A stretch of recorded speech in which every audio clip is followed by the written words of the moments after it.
کہ اللہ مسبب الاسباب ہے، وہ اسباب کا پابند نہیں ہے، وہ اسباب کا محتاج نہیں ہے، اسباب اس کے محتاج ہے۔ اگر یہ یقین ہے تو اللہ پر ایمان ہے، یہ نہیں ہے تو تمہارا ایمان اسباب پر ہے، وسائل پر ہے، ذرائع پر ہے، مادیات پر ہے، اللہ پر نہیں۔ اس وقت کہاں راستہ تھا؟ کوئی راستہ تھا؟ سمندر ہے اور ادھر سے لشکر آ گیا ہے۔ کلا ان معی ربی سیہدین۔ اب دیکھیے ایمان کہہ دینا آسان ہے، ہوا معکم اینما کنتم، جہاں کہیں بھی تم ہوتے ہو اللہ تمہارے ساتھ ہوتا ہے، لیکن اس کا یقین قائم ہو جائے تو زمین و آسمان کا فرق واقع ہو جائے۔ یہی بات ہوئی حضور کے ساتھ۔ غار ہے، چھپے ہوئے ہیں محمد الرسول اللہ اور آپ کے وہ یار غار ابو بکر صدیق رضی اللہ تعالی عنہ۔ اقبال نے حضرت ابو بکر کی شان میں چند اشعار کہے صرف، لیکن واقعہ یہ ہے کہ بھاری بھاری نظموں پر اور قصیدوں پر بھاری ہے، طویل ترین نظمیں اور قصیدے ہوں ان پر بھاری ہے۔ ہمت ابو بکر کی ہمت جو ہے، کشت ملت را جو ابر، جیسے بارش سے کھیتی اپجتی ہے، ابو بکر کی ہمت اور عزیمت اس امت کو اسی طرح سینچنے والی ہے۔ ثانیے اسلام و غار و بدر و قبر، وہ دوسرے تھے اسلام میں، دوسرے پہلے کون تھے؟ انا اول المومنین، حضور فرماتے ہیں سب سے پہلا ایمان لانے والا میں، دوسرے ابو بکر۔ ویسے ہمارے ہاں یہ چلتا ہے اختلاف، حضرت علی پہلے ہیں کہ حضرت ابو بکر پہلے ہیں، لیکن اس میں بڑی خوبصورت تطبیق قائم کی ہے علماء نے اور بہت صحیح ہے۔ چار کے بارے میں فیصلہ ہی مت کرو کہ کون پہلے ہے، ان کی ایک عجیب تقسیم کر دی ہے۔ آزاد مردوں میں، بالغ مردوں میں سب سے پہلے ابو بکر، بچوں میں سب سے پہلے علی، خواتین میں سب سے پہلے خدیجہ، اور غلاموں میں سب سے پہلے زید ابن حارثہ۔ بڑی پیاری تقسیم ہے، یہ چاروں ہی پہلے ہیں، ہر ایک کے لیے اولیت ہے۔ اور واقعہ یہ ہے کہ اگر زمانی اعتبار سے تعین ہوگا تو پہلے خدیجۃ الکبریٰ آئیں گی رضی اللہ تعالی عنہ، کسی اور سے بات کرنے کی نوبت بعد میں آ سکتی ہے، پہلے تو اہلیہ محترمہ سے بات ہوئی، آتے ہی پہلی وحی ہوئی ہے، ابھی تبلیغ کا حکم نہیں تھا۔ کس کو بتایا واقعہ؟ ابھی اپنی نبوت کی تبلیغ کا تو حکم ہی نہیں آیا۔ واقعہ کس کا ہے؟ وہ خدیجہ کا ہے۔ جب کہا ہے کہ خشیت علی نفسی، مجھے اپنی جان کا اندیشہ ہے، تو کیا جواب دیا خدیجہ نے رضی اللہ تعالی عنہا؟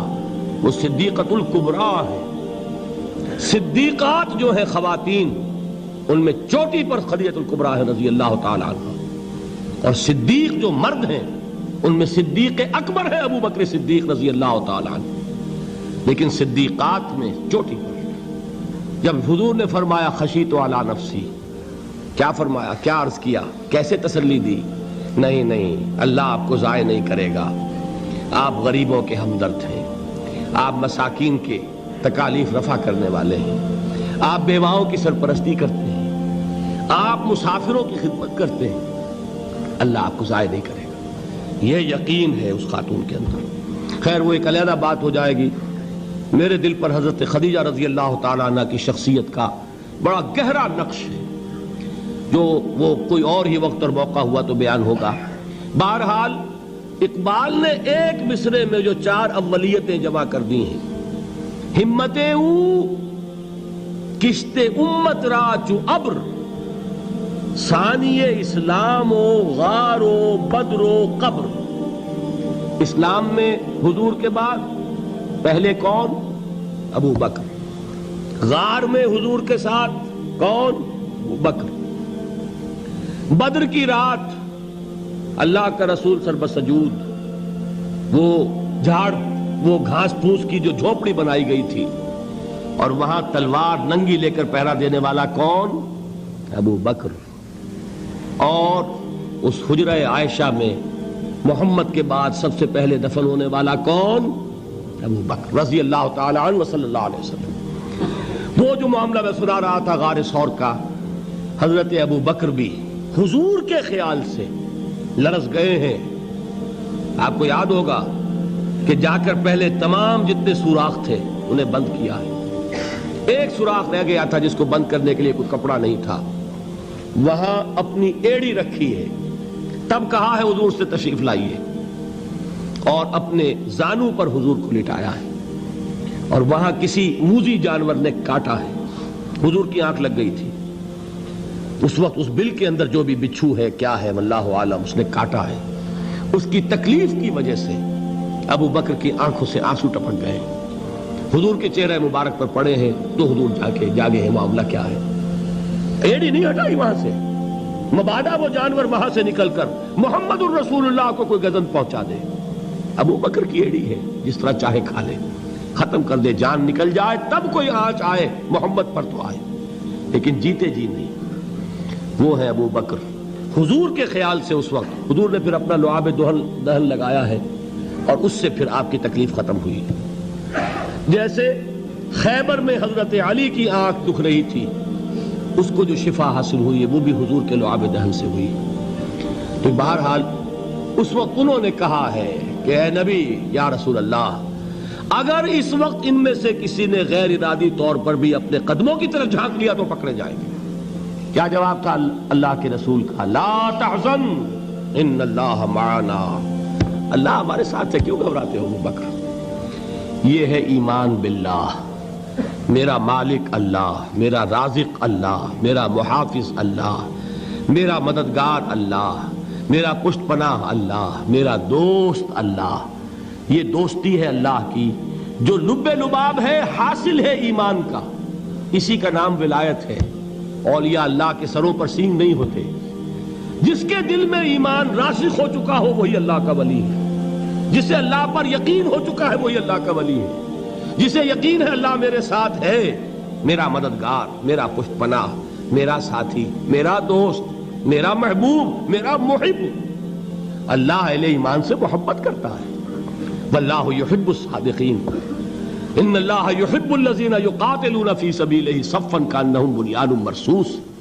اللہ محبت کرنے والا, اہل ایمان محبوب, اور اہل ایمان محبت کرنے والے اللہ محبوب. والذین آمنوا اشد حبا للہ. آپ تصور کیجئے جسے یہ رشتہ ایمان یا رشتہ ولایت حاصل ہو جائے, الا ان اولیاء اللہ لا خوف علیہم ولا هم یحزنون. آگاہ ہو جاؤ, اللہ کے دوستوں کے لیے نہ کوئی خوف ہے نہ کوئی حزن ہے. اور میں بیان کر چکا تھا, خوف اور حزن کے خاتمے ہی کا نام امن ہے. زوال خوف, زوال حزن. یہ خوف اور حزن کیوں آتے ہیں بار بار؟ اللہ تخافوا ولا تحزنوا, دونوں آ گئے. الا ان اولیاء اللہ لا خوف علیہم ولا هم یحزنون, پھر وہی دو. وہ کیوں ہے؟ خوف ہوتا ہے کسی مستقبل کی بات کا, یہ نہ ہو جائے, وہ نہ ہو جائے, یہ نقصان نہ پہنچ جائے, یہ تکلیف نہ ہو, یہ غضب نہ آ جائے. خوف ہے مستقبل سے. حزن ہے یہ کیوں ہوا, یہ نہیں ہونا چاہیے تھا, یہ میرا فلاں چیز میرے ہاتھ سے جاتی رہی ہے, فلاں موقع نکل گیا, اب بیٹھے ہوئے ہیں اندر ہی اندر کڑ رہے ہیں, صدمہ ہے اور رنج ہے.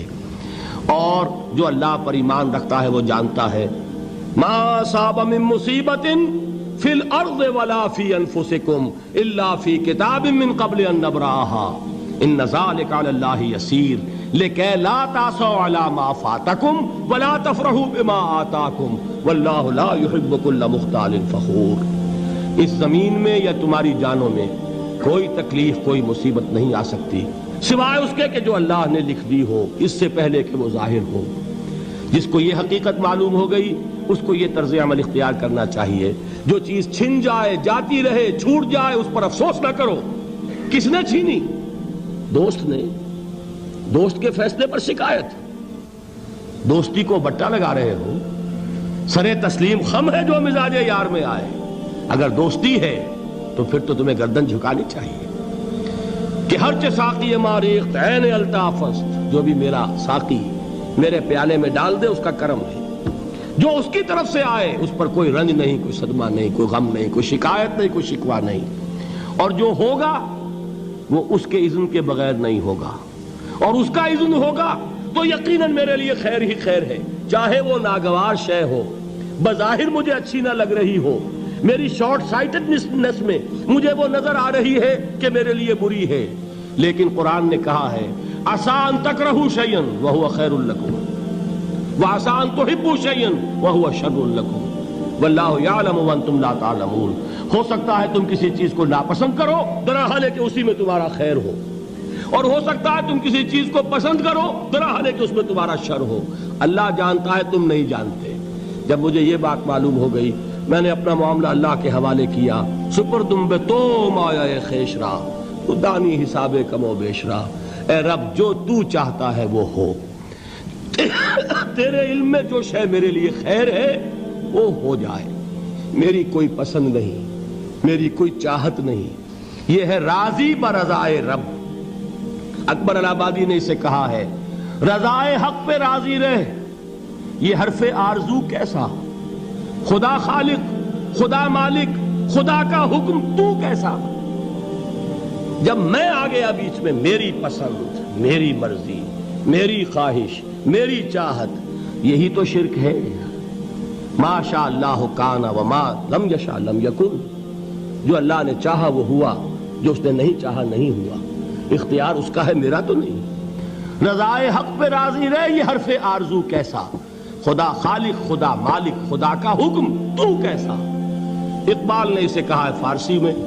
اب آپ کہیں اس کا ترجمہ بھی کرو تو وہ مجھے ذرا اس وقت کچھ بہت ہی بدذوقی کسی بات نظر آئے گی۔ جائیے پوچھئے کسی سے جسے فارسی آتی ہو۔ برو کشید ز پیچا کے ہست و بود مرا، چوک دہا کے مقام رضا کشود مرا۔